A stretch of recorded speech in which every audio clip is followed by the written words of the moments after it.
The other thing that's happening right now, and this is a real published study that our team published quite recently, just a couple months ago, is false balance. So this ties into what I said earlier about sort of the revisionist history that we're hearing. So what do I mean by false balance? Have you guys heard that phrase before, false balance? So what's happening is fringe ideas, right? And in this example, we talked about natural herd immunity and how it was portrayed. Fringe ideas are ideas that are not in concert with the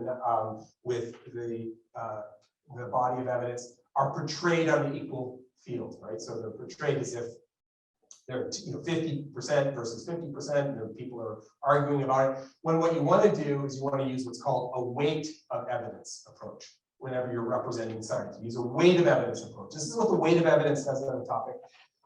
And our conclusions of false balance coverage legitimize approaches that could potentially undermine more widely accepted approaches. And that's exactly what happens. And there's other evidence that backs that up. And by the way, we know that false balance can do real harm. And we're seeing it all the time. So the Joe Rogan debate, did all you guys follow that Joe Rogan debate? I was very much part of this debate. I was one of the original signees to the letter that caused this big kerfuffle. So Joe Rogan, I'm gonna ask this question. Who in the room doesn't know Joe Rogan? Let's be honest. Or at least hasn't heard the word Joe Rogan. Okay, so everyone's heard his name. He is the world's most popular podcaster, right? I think he has $100 million contract with Spotify.